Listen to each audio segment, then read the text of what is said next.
In 2017, the UFC announced Dana White's Contender series as the spiritual successor to The Ultimate Fighter, with several of its graduates going on to become champions and top 5 staples. As the show's focus moved to stockpiling talent, it led to several fighters earning UFC contracts despite being well below the company standard. And in today's episode, we'll look at some of the most egregious examples. Welcome to the INC, and these are 5 more of the worst Contender Series signings. Igor Severino was once described as MMA's version of Mike Tyson. Not in a good way. A graduate of the legendary shoot-a-box training camp, Severino was considered one of Brazilian MMA's most touted prospects, having claimed stoppages in his first 7 fights, including a run with Jungle Fight, one of the most acclaimed proving grounds for rising Brazilian talent. Severino carried the momentum into his Contender Series match in 2023, where a second-round stoppage of Janata Silva saw the 20-year-old become one of the youngest signings in UFC history. Severino made his company debut 6 months later, taking on fellow newcomer Andre Lima at the UFC Apex. Both fighters pushed an intense pace in the opening round, with Severino getting the upper hand early with a series of takedowns before Lima landed the round's most significant strike with a step-in elbow. Severino went back to the grappling midway through the second round before referee Chris Tognoni halted the match for what was initially believed to be a fence grab.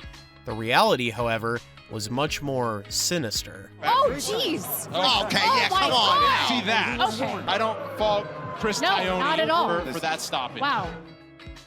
While attempting to get the fight back to the mat, Severino intentionally bit Lima on his left arm, and on the advice of NSAC director Mark Radner, the match was waved off, with Lima winning by disqualification.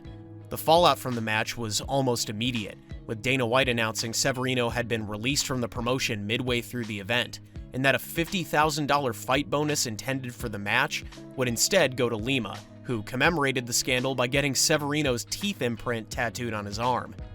Memories of Severino resurfaced earlier this year, when a match between Bulgarian fighters Georgi Valentinov and Mitko Iliev was cancelled after Valentinov bit his opponent's ear off during a clinch exchange, with the 30-fight veteran immediately released from the promotion. Severino was given a 9-month suspension by the Nevada State Athletic Commission and effectively blacklisted by the American MMA community, with the Brazilian later apologizing for his actions, describing it as a dream that turned into a nightmare. Severino eventually resurfaced in mainland Europe, signing a deal with the Czech promotion Octagon, where he'd win his debut against Danish fighter Jonas Magard. The 22-year-old boasts a 9-1 record and now adopts a nickname worthy of his infamy. Brock Weaver's UFC career showed the pitfalls in signing a fighter based solely on their backstory. Weaver had one of the most unique roads to the Octagon. A member of the MOA band of Choctaw Native Americans, Weaver grew up in a town of just under 800 people, with his early matches being smoker shows at his local bar.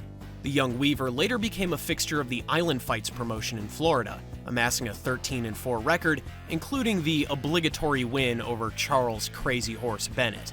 A 6-fight winning streak led Weaver to the Contender Series in 2019, where a win over Devin Smith and his passionate post-fight promo led Dana White to take a chance on the 28-year-old.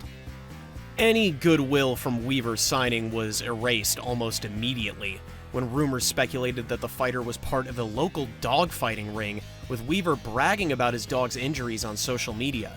While Weaver claimed the post had been taken out of context, it didn't resonate with the MMA fanbase, who made the fighter a villain of the week before his match with Kazula Vargas at Fight Night New Mexico.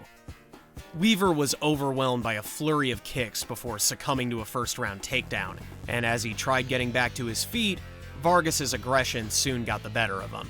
Vargas escapes and throws some big right hands and a knee! That's illegal. Down!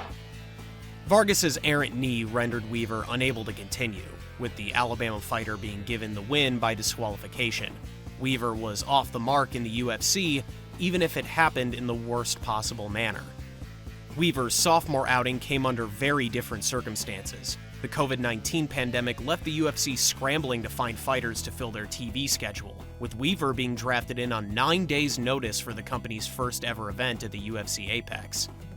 Weaver's opponent would be fellow Contender Series alum Roosevelt Roberts, who cited Weaver's dogfighting scandal as his key reason for accepting the bout.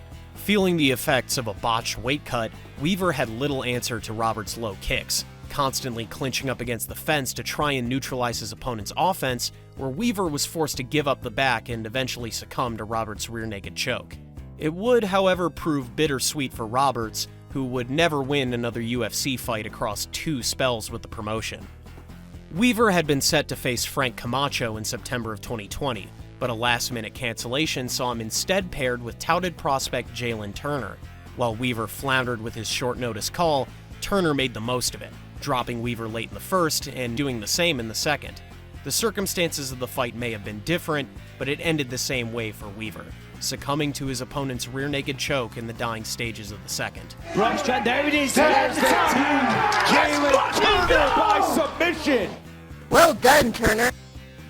Weaver was given his walking papers in March of 2021, but it didn't spell the end of his MMA career, earning a decision for the Icon promotion before a knockout win in Jorge Masvidal's Gamebred FC.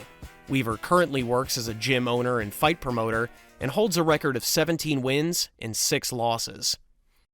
The Anzac region has earned a reputation for some of the sport's top flyweights. Unfortunately, you can't add Shannon Ross to this list. Ross had been a fixture of Australian MMA for several years, bouncing between the country's top regional promotions, where he earned a reputation as an entertaining, if defensively porous, fighter. Ross's biggest moment came in 2019, where a third-round knockout saw him claim the Eternal MMA flyweight title, a belt he'd later lose to future UFC title challenger Steve Erceg. Thanks to Eternal's UFC connections, Ross was given a Contender Series call in 2022, losing by second-round stoppage to Brazilian fighter Vinicius Salvador. But after Dana White learned that Ross had unknowingly fought with a ruptured appendix, the UFC president showed a rare moment of empathy and granted the Australian a UFC contract. Ross made his company debut against another Brazilian in Clayton Rodriguez, taking place in front of his hometown crowd at UFC 284. An intense face-off made the match one of the most anticipated of the show's undercard, but it ended as quickly as it started. Rodriguez cracked Ross with a left hook before finishing the match in less than a minute. Despite the humbling, Ross was given an even bigger pedestal to showcase his skills, being booked on International Fight Week against fellow Contender Series alum Jesus Aguilar. The match was booked to capitalize on the Australia versus Mexico theme of the event, and with the Rodriguez loss and his contrived signing working against him, Ross knew that a statement performance was needed if he wished to silence the critics. He only emboldened them.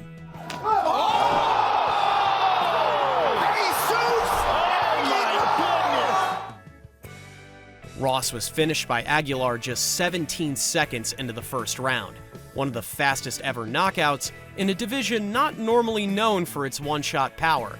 While expectations for Ross entering the UFC were already low, the manner of his losses made him a figure of outright ridicule, while also placing the UFC under scrutiny for taking a chance on him in the first place.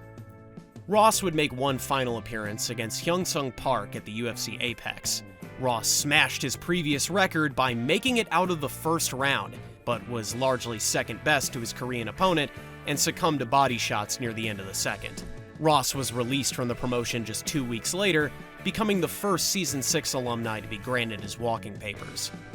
Ross has not fought in MMA since leaving the promotion, and currently boasts a 13-9 record, with 4 of his 5 knockout losses coming under the UFC mantle. It took just 2 fights to realize that Sarah Albar was too sweet for the UFC.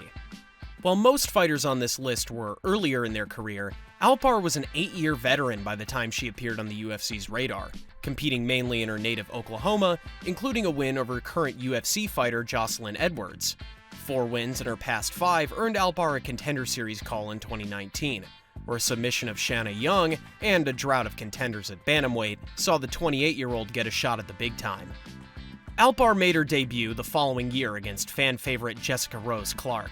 After stuffing her opponent's early takedowns, Clark began piecing Albar up with knees and elbows in the clinch, and appeared to have the match won when she landed a knee to a falling Albar early in the 3rd round. That was until Chris Tognoni decided to be Chris Tognoni. Your butt was up, so can you continue? Okay, stand up. What are you... Here we go. What? Unbeknownst to Clark, Tognoni had actually deemed the strike illegal before incorrectly restarting the match after confirming with instant replay that the shot was within rules.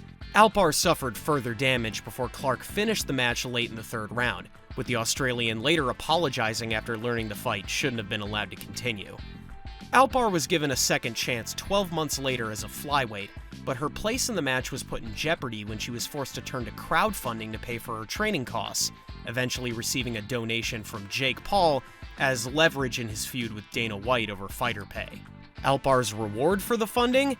A match against touted newcomer Aaron Blanchfield. Blanchfield rocked Albar in the opening minute and never looked back, teeing off on her opponent up against the fence and landing sustained ground and pound whenever the fight hit the mat.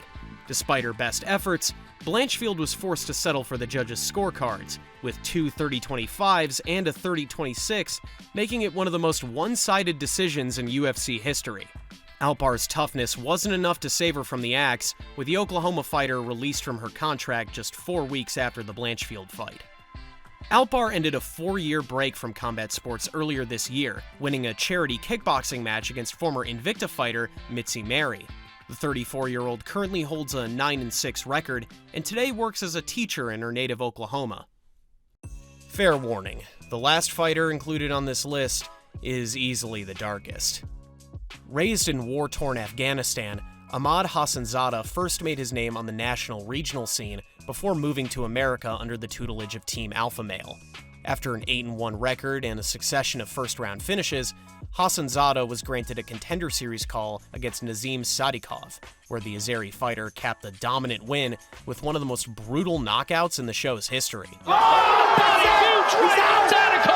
That's it!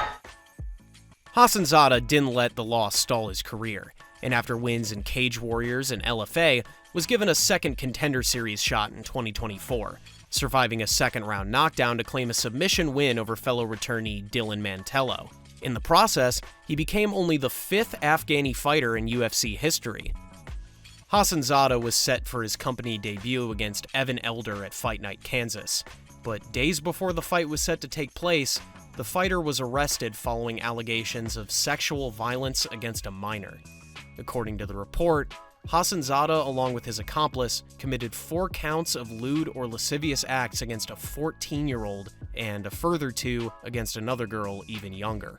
While the UFC has come under fire for their lax attitude towards scandalous fighters, Hassanzada's evil deeds were too much even for them. The Lion was pulled from his debut and released from the promotion while Team Alpha Male cut all ties with him.